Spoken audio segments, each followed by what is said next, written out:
My name is Bruce Goetzman. I'm Professor Emeritus of Architecture at the University of Cincinnati and was a colleague of David Gosling when he taught at the university, and that's how I got acquainted with the house when David was the owner.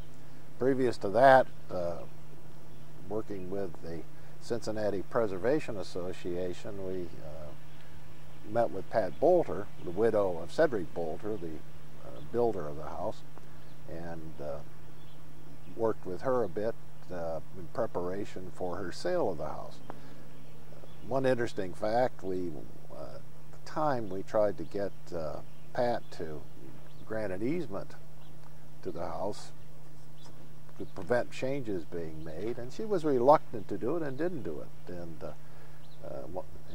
when David Gosling acquired the property, he painted the outside of it, and she was a little unhappy with that. In fact, and I guess have to smile to myself and said, you know, if we just put an easement on the property, wouldn't have been a problem. We could have controlled what was done.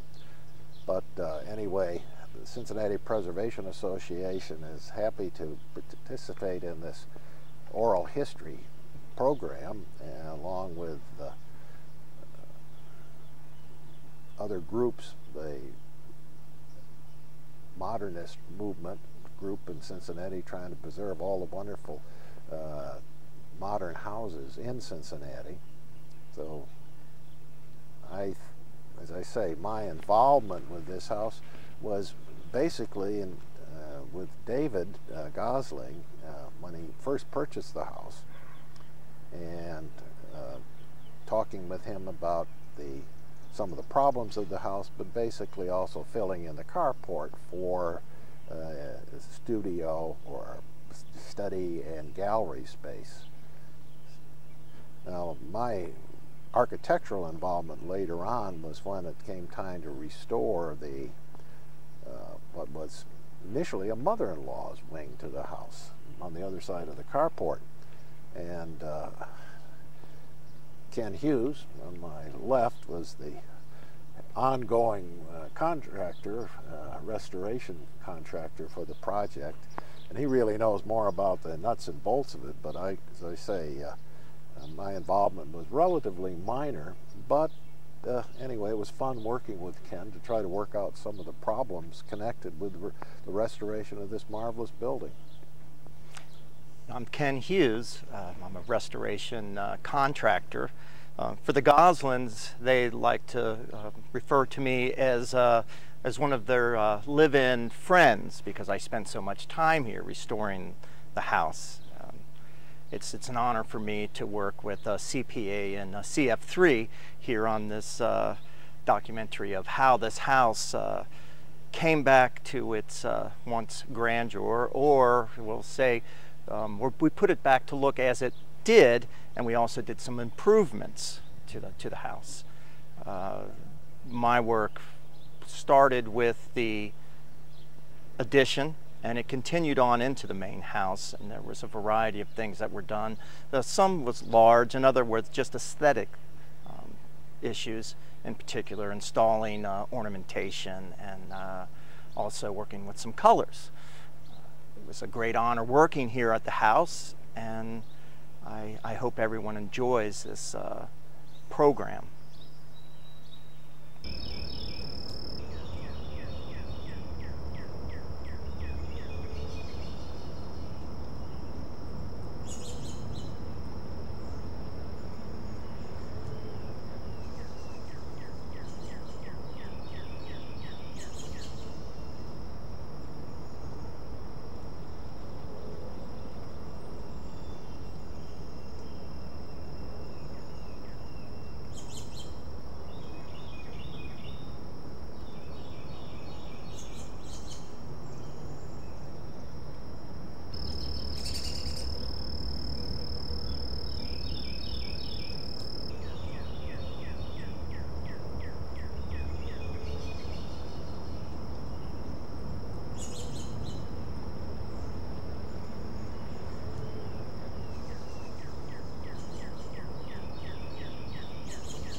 my understanding is one of the challenges here was the carport really could never be used as a carport. Well, that's right. As I understand it, wasn't proper fire separation according to the building code from the rest of the house, so that they weren't able to use it as a carport officially. Now, unofficially, they used it as a carport, but anyway, that was the ruling. And of course, and then the addition was put on, and that was one of the whole reasons why it couldn't be used. But it worked out very well to fill it in, because it gave very increased floor space on the main level and satisfied David's need for his study. And storage space, too, for clothing. That was another whole issue that was a little bit lacking. I don't know why. Do you think they didn't have many clothes back in 1954? I mean, that's always a problem. Well, I think the idea of Usonian was minimalism. Minimal, that's true. And unfortunately, the idea in 1950 of what the future was going to be actually was a complete reversal of that. I think we have more now than we ever had in our... Before Target and Walmart, right? That's true. That's true. Well, it's, you know, obviously, of course, then the house would continue to be used very effectively, but of course then the structural problems became necessitated repair and redoing, because they didn't get any better. They keep accelerating. You're not worse. Kidding. And you know, it's one of those things where it's the cart before the horse. The carport was converted to the gallery and the study, and they did a really nice job. And we were all involved in proper plate glass and appropriate Ponderosa red stain that Wright spec'd on that. And I think the paneling on the inside, the mahogany paneling, everything was fine, and it cost a fair amount of money. Unfortunately for David, the real challenges started once he realized the house was sliding down the hill.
Well, Bruce.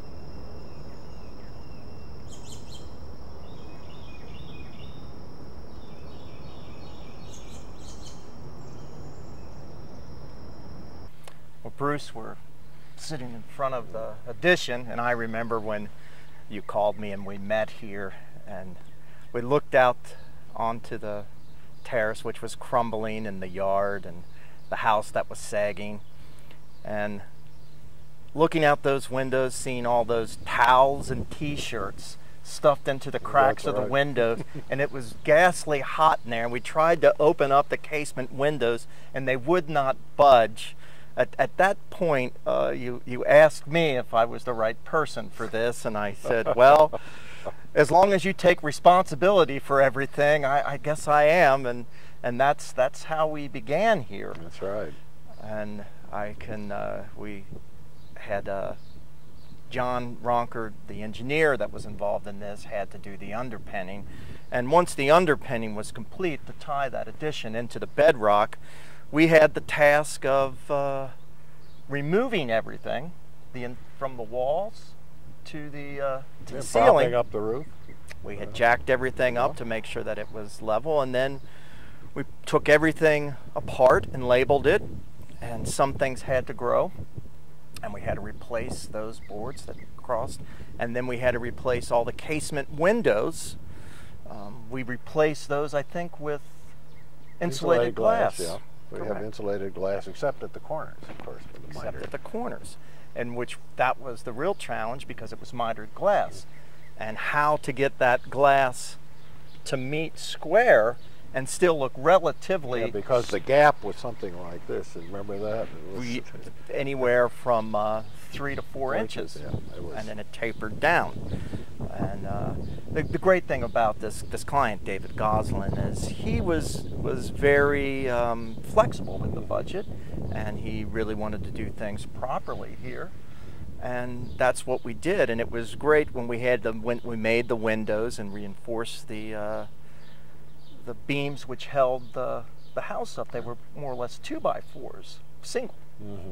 And we had to reinforce those and then put the casement windows in, which, if I recall, were a parallelogram. So that's right. They had to open and close, and the challenge was to make them look straight.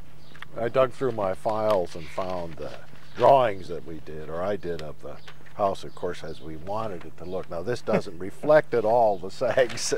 Right. This is what we wanted it to come back to, and that's what we were able to get the building permit for. But I think in here we talk about repair as necessary. We replaced. We replaced instead. But you know, the great thing was about this, a lot of the material we were able to reuse. Yeah. There were only a couple pieces, long runs, that we had to replace on the trim. And then once we removed those, we were fortunate enough to get the right redwood, and then we were able to stain it with the right ponderosa pine stain that he preferred to use. And I think as we look at it now, 11 years later, it's still in very good shape. Right.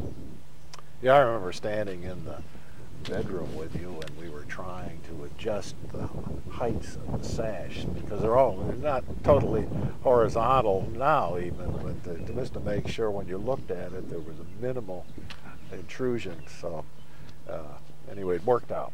It worked out just fine. And you got the right contractor to do it. That was the important thing. Somebody to take the time, patience. Somebody had to do it, and I was the last one down the line that was stupid enough to actually take it on.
Originally, Bruce, as you know, when we first came here, the land was pressed against the house, and it was actually at a higher level.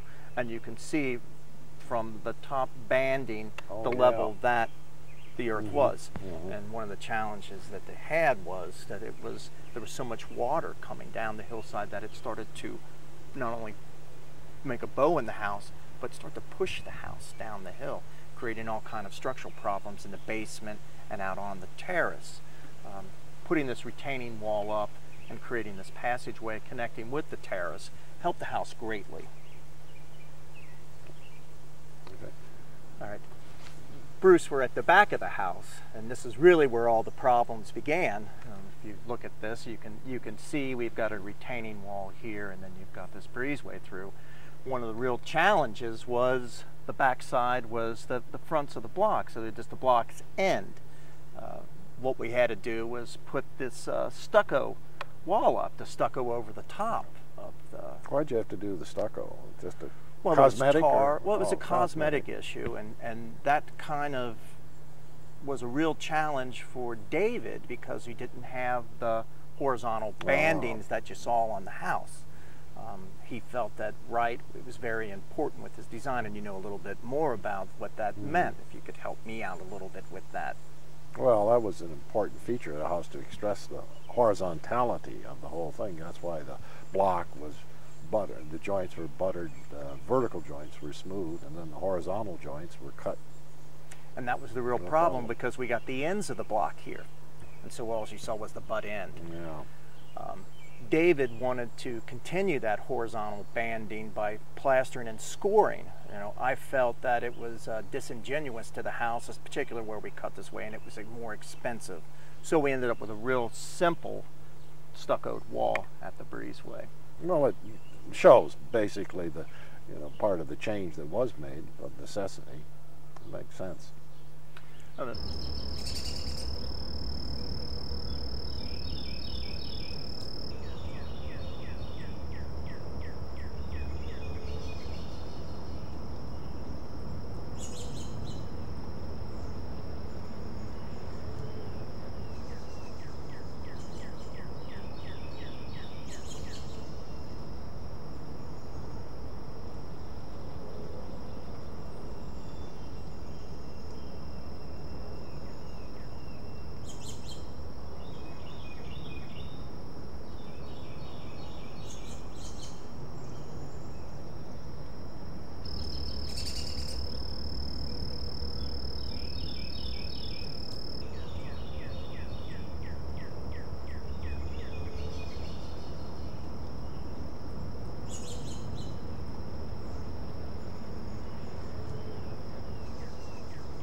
And we're sitting in front of the biggest problem of the house and the biggest change in correction and stabilization of the house was really the important part was right here on the terrace. Well, a lot of help came from John Ronker, the engineer that was involved in this, and really what had to be done here, I remember Pat Boulter contacted me actually 5 years prior to the Gosling zone in the house, and the terrace was a real challenge, and she asked if it could be repointed and cleaned up, and looked at it and said absolutely not. Caulking is not going to help this. It's a serious problem. Fortunately 5 years later I was back on the site and we were able to do it properly, and properly for this particular site was the wall had to be removed in its entirety, and the terrace had to be busted up. Once that was done, there was a new terrace that was placed in a new wall, and the wall was tied into the bedrock this time, where prior it was not. Just floating there. It just floated. There are two separate slabs here, the main slab of the house and then the terrace slab, which then is connected with a sill cap.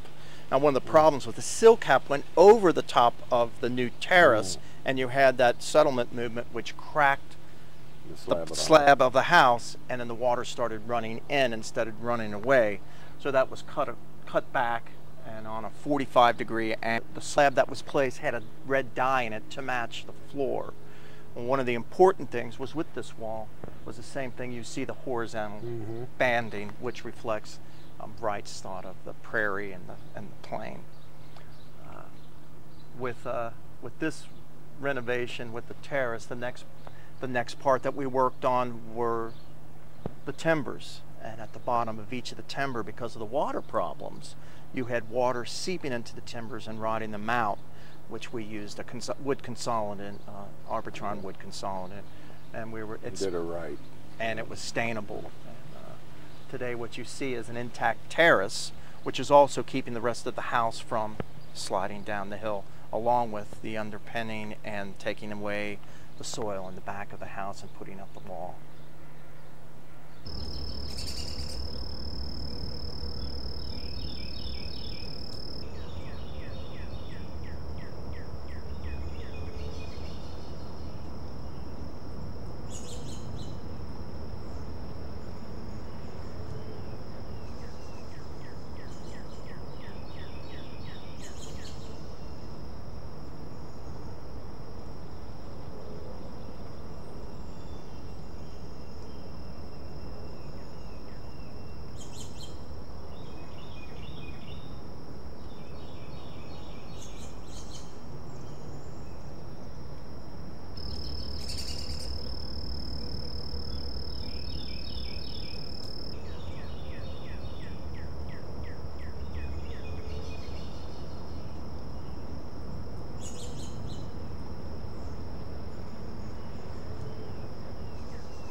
Bruce, this is a lot different than when we first stood out here on this terrace with David Gosling. It was a little shaky. To say the least. It's like I thought I was going to fall through it, and I thought the balcony above was going to fall on top of us.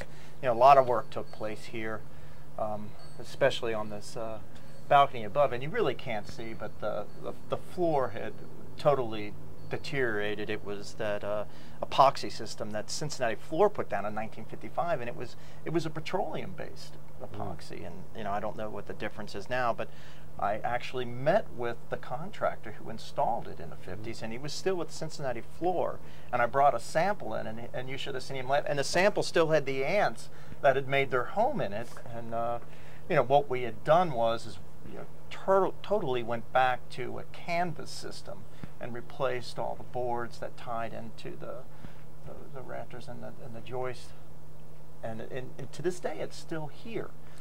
As far as the terrace, you know, the biggest challenge here was the movement of the sill plate, and as you can see now, everything is in really incredible shape, and I'm very pleased that the Goslings put the money into it to save this house. Yeah, they saved the house. There's no question about that.